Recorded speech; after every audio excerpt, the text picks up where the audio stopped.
Halos nanginginig pa ang boses ng single mom na si Peggy Hudson nang siya ay tumawag sa mga pulis mula sa inuupahan nilang bahay sa Enfield sa London. Isang gabi iyon ng August 1977. Oras na ng pagtulog ng apat niyang anak nang makarinig siya ng ingay. Inisip niya na baka anak niya lamang ang mga ito. Ang 13 taong gulang na si Margaret at ang 11 taong gulang na si Janet. Naglalaro naman talaga ang mga bata sa mga sandaling iyon nang maganap nga ang nakakahilakbot na pangyayari dahil isang drawer o cabinet ang bigla na lamang daw gumalaw at dumaos-dos pababa sa hagdan na wala namang tumutulak. Kaya naman sinubukan nitong si Peggy na itulak pabalik ang nasabing drawer. Pero laking gulat niya nang maramdaman niya na meron kung anong puwersa ang pumipigil sa kanya. Nang lalong naging bayolente ang paggalaw ng nasabing drawer, ay napatakbo na itong sina Peggy at ang kanyang mga anak nang dahil sa takot. Pero nang dumating ang mga pulis sa kanilang bahay, ay wala namang nakitang kakaiba ang mga ito. Kaya naman agad din nilang nilisan ang lugar. Pero yun ang inaakala nila dahil nagpatuloy pa rin ang paggalaw ng mga gamit sa loob ng bahay ng mga Hudson. Nagpaulit-ulit ang mga pangyayari na bagaman pinupuntahan naman sila ng mga pulis sa tuwing itinatawag nila ang sitwasyon, ay wala namang naabutan o nakikitang panganib ang mga ito. Sinasabing sa loob ng mahigit 1 taon o 18 buwan ay halos nasa 30 katao na, kabilang ang mga kapitbahay ng mga Hudsons, mga paranormal investigators at mga journalists ang sinasabing nakasaksi ng aktwal na paggalaw ng mga furniture sa bahay. At ang sinasabing may kagagawan daw nito ay poltergeist. Maging ang anak nitong si Peggy na si Janet ay nakikita raw na lumulutang sa hangin. At minsan daw ay nagbabago ang boses nito na tila nakakatakot na boses. Ang boses ay nagpapakilalang Bill Wilkins na sinasabing namatay daw sa bahay ilang taon na nakakalipas. Ang mga kwentong ito ay sinubaybayan ng mga tao at ng mga media. Marami pang mga tila demonic possessions ang nangyari at ang lahat ng mga ito ay inimbestigahan ng Society of Physical Research sa pangunguna ng 2 paranormal investigators, sina Guy Lyon Playfair at Maurice Grosse, kung saan na isinama rin nila sa lugar ang isa pang kilalang paranormal researcher at barrister na si Mary Rose Barrington. Ito ay parang matuklasan ang katotohanan kung ano nga ba talagang nangyayari sa bahay ng mga Hudson. Tinignan nila ang kabuuan ng bahay kung saan ay mayroong mga nasira o mga nawasak na mga gamit na masabing hindi raw kayang gawin ng mga bata. Kaya naman ang 2 paranormal investigators, ito ngang sina Grosse at Playfair, ay naniwala sa existence ng poltergeist sa bahay. Pero sa kabila ng kanilang paniniwala, ay ilan naman sa kanilang mga kasamahan sa ahensya ay nagdududa naman, kabilang itong sina Anita Gregory at John Bellop.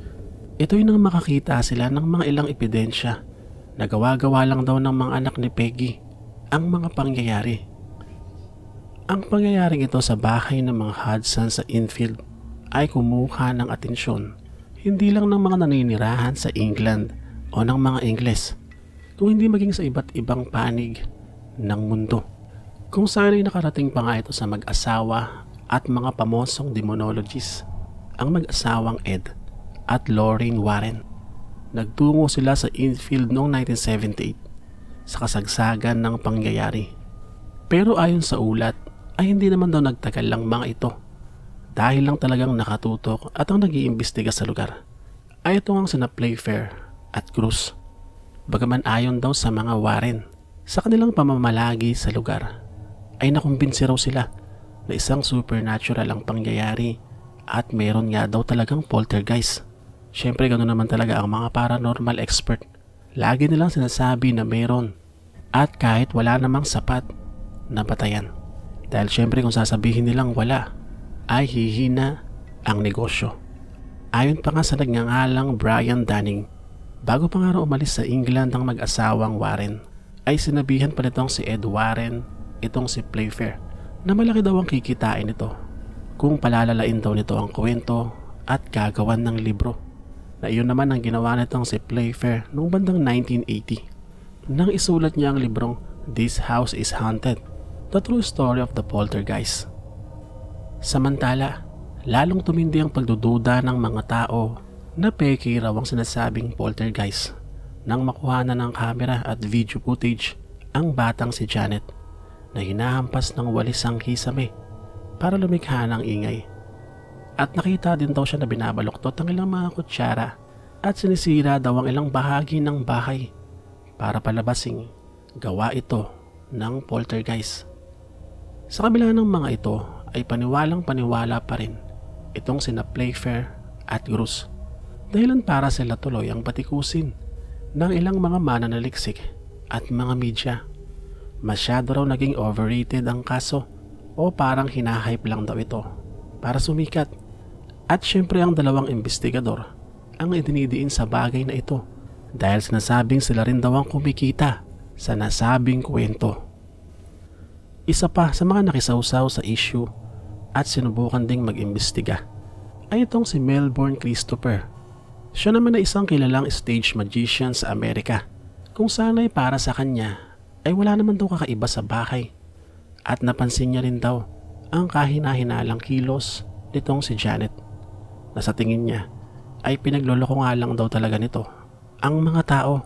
Ang mga pahayag na ito ay nasundan pa o ginutungan ng isang ventriloquist na si Ray Allen, at ayon sa kanya, sa tingin niya raw ay binabago lang nitong si Janet ang boses nito dahil nag-aaral daw ito ng ventriloquism.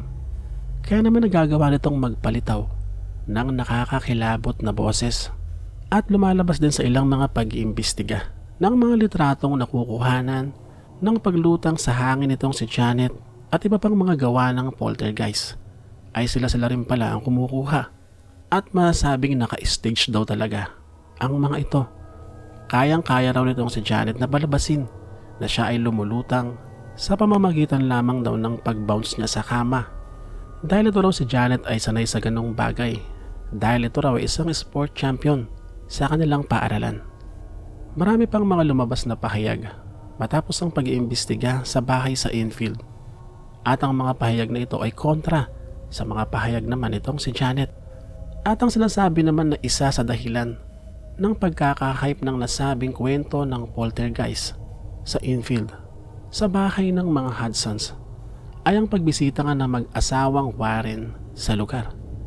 Pero bagaman ganun nga na tila pinabubulaanan ang nasabing poltergeist, ay patuloy pa rin naman ang paniniwala dito ng ilang mga tao. At dumating pa ang pagkakataon na ito mismong si Janet ay umamin at sinabi niya na gawa nga lang daw talaga niya ang ilang mga resulta ng presensya ng poltergeist. Pero ayon sa kanya ay 2% lang daw ito, at ang natitirang 98% ay tunay daw talaga. Malakas ang loob nitong si Janet at pilit niya pa rin pinaninindigan na hindi sa kanya ang lahat ng pagpaparamdam na iyon ng poltergeist. Pinipilit niya talagang paniwalain ng mga tao na totoo nga ang mga nangyari sa kanilang bahay. Kahit naman nung mangyari ay paninindigan niya ito. At yun din itong mga investigador na sina Playfair at Gruss. Talagang naninindigan din sila na totoo ang nasabing poltergeist. Sa paglipas ng panahon, dahil sa mga hati-hating pananaw sa pangyayaring ito sa Enfield, ay nanatili itong isa sa pinakamisteryosong pangyayari sa kasaysayan. Nagkaroon ng ilang mga documentaries patungkol dito, ang Ghost Watch at ang Interview with the Poltergeist. Nagkaroon din ng mga TV series, ang Extreme Ghost Stories at ang The Enfield Haunting. At syempre, ang Conjuring Part 2 noong 2016 na sinasabing nakabase raw sa investigasyon ng mag-asawang Warren. Muli maraming salamat sa inyo mga po sa inyong pagsama sa video natin sa araw na ito. At kung hindi ka pa nakapag-subscribe, ay pwede ka na mag-subscribe. At pindutin mo na rin ang notification bell nang makasunod ka sa mga susunod nating topic. Muli maraming salamat sa inyo mga paos, at see you sa next episode. Bye-bye.